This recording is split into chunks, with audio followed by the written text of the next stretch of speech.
ನಿಮ್ಮದೇ ಹಾದಿಯಲ್ಲಿ ಇನ್ನೊಂದು ಪಕ್ಷ ಇದೆ, ಅಂದ್ರೆ ಪಕ್ಷ ಅಂತ ಅಲ್ಲ, ಉಪೇಂದ್ರ ಅವರ ಪ್ರಜಾಕೀಯ ಅನ್ನೋ ಒಂದು ಪಕ್ಷ. ಸೊ ಅದ್ರ ಬಗ್ಗೆ ನಿಮ್ಮ ಅಭಿಪ್ರಾಯ ಏನು ಅನ್ಸುತ್ತೆ? ಉಪೇಂದ್ರ ಅವರ ಪ್ರಜಾಕೀಯ ನಮ್ಮ ಪಕ್ಷದ ರೀತಿಗಿಲ್ಲ, ಅದು ಸಂಪೂರ್ಣವಾಗಿ ಅದು ಬೇರೆನೇ ರೀತಿ.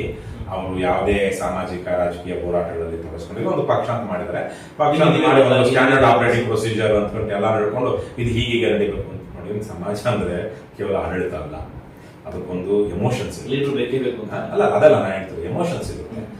ಇದು ನಮ್ಮ ದೇಶದಲ್ಲೂ ವೈವಿಧ್ಯತೆ ಜಾಸ್ತಿ, ಭಾಷಾ ವೈವಿಧ್ಯತೆ, ಸಾಂಸ್ಕೃತಿಕ ವೈವಿಧ್ಯತೆ, ಬೇರೆ ಬೇರೆ ರೀತಿಯಲ್ಲಿ.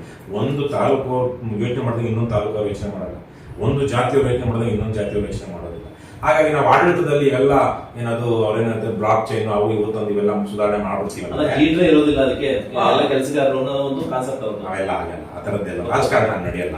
ಈಗ ಸರಿ, ನಾವು ಆ ಲೀಡರ್ ಇಂದ ಅವೆಲ್ಲ ನಡೆದ್ಬಿಡುತ್ತೆ ಅಂತೀವಲ್ವಾ. ಈಗ ಬೇರೆ ದೇಶದವ್ರು ನಮ್ಮ ಮೇಲೆ ದಾಳಿ ಮಾಡಿದ್ರು, ಅವಾಗ ಯಾವ ಲೀಡರ್ ನಡೆಸ್ತಾರೆ? ಅಲ್ಲ, ಲೀಡರ್ ಇರ್ತಾರೆ, ಬಟ್ ಕೆಲಸಗಾರ ಸರಿ ಯಾವ ಬೇಕಾದ್ರೂ ಈಗ ಅದೇ ನಾವು ಸಂವಿಧಾನ ಕಟ್ಕೊಂಡಿರೋದು ಅದೇ ತರಕ್ಕಲ್ವಾ. ಈ ತರ ಹೋಗಿ ಎಲ್ಲಾದ್ರೂ ನಡೆದಿದ್ಯಾ? ಇಲ್ಲ. ಹಾಗಾಗಿ ನಾನು ಅವ್ರೇನೋ ಪಾಪ ಸದುದ್ದೇಶ ಇದೆ, ನಾನು ಇಲ್ಲ ಅಂತಿರಲ್ಲ ಅವ್ರೇನು ಅವರು. ಆದ್ರೆ ಅವ್ರು ಸ್ವಲ್ಪ ನೋಡಿ, ಅವರು ಅಷ್ಟೇ. ಈಗ ತಮಿಳುನಾಡಲ್ಲಿ ಒಬ್ಬ ರಾಜಕಾರಣಿ ಬಂದಿದ್ದಾನೆ ಇತ್ತೀಚೆಗೆ, ಆಂಧ್ರದಲ್ಲಿ ಬಂದು ಇಬ್ಬರು ಮೂರು ಬಂದು ದೊಡ್ಡ ದೊಡ್ಡ ಏನೋ ಫ್ಲಾಪ್ ಆದ್ರೂ ಅವನು ಪೂರ್ತಿ ಸೋತೆ ಹೋಗಿದ್ದ, ಈಗ ಗೆದ್ದೇನೋ ಉಪಮುಖ್ಯಮಂತ್ರಿ ಆಗ್ಬಿಟ್ಟಿದ್ದಾನೆ. ಅವರೇ ಆಗ್ಲಿ. ನಾ ತಮಿಳುನಾಡಲ್ಲಿ ಯಾರಾದ ಅಜಿತ್ ಅಲ್ವಾ, ವಿಜಯ್ ಅಂತ ಅವರೇ ಆಗ್ಲಿ, ಯಾವತ್ತೇ ಇವತ್ತಿನಿಂದ ನಮ್ಮ ಕಾರ್ಯಕರ್ತರು ಲಂಚ ಭ್ರಷ್ಟಾಚಾರದಲ್ಲಿ ಪಾಲ್ಗೊಳ್ಳಬಾರದು, ಮತ್ತೆ ಜನರಿಗೆ ನ್ಯಾಯ ಕೊಡಿಸುವಂತ ಕೆಲಸ ಮಾಡಬೇಕು, ಯಾವನಾದ್ರು ಲಂಚ ಭ್ರಷ್ಟಾಚಾರ ಮಾಡ್ತಿದ್ರೆ ಹೋಗಿ ಪ್ರಶ್ನೆ ಮಾಡಿ ಅಂತ ಕೇಳಿದಾನ?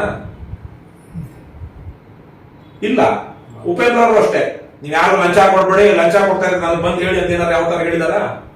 ಅಥವಾ ಯಾರು ಅಕ್ರಮ ನಡೀತಾ ಇದೆ ಬನ್ನಿ ಅಂತ ಹೇಳ್ತಾ ಇದ್ದಾರೆ. ಹೋರಾಟ ಹೆಂಗ್ ಮಾಡ್ಬೇಕು? ಒಂದು ಪಕ್ಷ ಆದಾಗ ನಾವು ಪ್ರತಿ ದಿವಸ ನಮ್ಮಲ್ಲಿ ಅಲ್ಲ ಇಲ್ಲ ಕೇಸುಗಳು ಬೀಳ್ತಾ ಇದೆ, ನಮ್ಮ ಕೈಲಾದ ಸಪೋರ್ಟ್ ಮಾಡ್ತಾ ಇದ್ದೀವಿ, ನಮ್ಮ ಮೇಲೆ ಕೇಸುಗಳು ಬೀಳ್ತಾ ಇದೆ, ನಾವು ಹೋರಾಟ ಮಾಡ್ತಾ ಇದ್ದೀವಿ. ಅದರಿಂದ ತಾನೇ ಇವತ್ತು ಸ್ಫೂರ್ತಿ ಬಂದಿರೋದು. ಇವತ್ತು ಉಪೇಂದ್ರ ಅವರಿಗೆ ನಮ್ಗಿಂತ ಕೆಲವೊಂದು ಕರೆಗಳಲ್ಲಿ ಉಪೇಂದ್ರ ಅವ್ರ ಪಕ್ಷಕ್ಕೆ ಓಟ್ ಬಂದಿದೆ. ಆದ್ರೆ ಉಪೇಂದ್ರ ಅವ್ರ ಪಕ್ಷ ಎಷ್ಟು ಜನ ಸ್ಫೂರ್ತಿ? ಯಾರು ಹೋಗ್ಬಿಟ್ಟು ನಾವು ಪ್ರಜಾಕೀಯದವರು ಇಲ್ಲಿ ನಮ್ದೇನೋ ಅನ್ಯಾಯ ಆಗಿದೆ, ನ್ಯಾಯ ಕೊಡ್ಬೇಕು ಬಂದಿದ್ದೀವಿ ಅಂತ ಹೇಳಿದ್ರೆ ನಂತರ ಪರಿಸ್ಥಿತಿ ಗೌರವ ಕೊಡ್ತಾರ? ನನಗಿಲ್ಲ. ಅದಕ್ಕೆ ARS ಪಕ್ಷ ಅಂದ್ರೆ ಗಾಬರಿ ಪಡ್ತಾರೆ ಅಲ್ವಾ. ಹಾಗಾಗಿ ಅವ್ರು ಮಾಡಿ, ನಾನು ಅದನ್ನ ಗೌಣ ಮಾಡೋದಿಲ್ಲ. ಇನ್ನು ಆಕ್ಚುಲಿ ಉಪೇಂದ್ರ ತರದವ್ರು ಇನ್ನೂ ಹಲವಾರು ಜನ ಬೇರೆ ಬೇರೆಯವರು ರಾಜಕಾರಣ ಬರಬೇಕು, ಹೊಸ ಪ್ರಯೋಗಗಳು ಆಗ್ಬೇಕು. ಯಾಕಂದ್ರೆ ಇದು ಪ್ರಯೋಗ ಮಾಡಿದ್ರೆ ಮಾತ್ರ ಏನಾದ್ರೂ ಅಲ್ಲೊಂದು ಹೊಸದು ಚೆನ್ನಾಗಿರೋದು ಸೃಷ್ಟಿ ಆಗೋದು. ಇಲ್ಲಾಂದ್ರೆ ನಾವಿಲ್ಲಿ JCB ಪಕ್ಷಗಳಿಗೆ ಗಂಟು ಬೀಳಬೇಕು.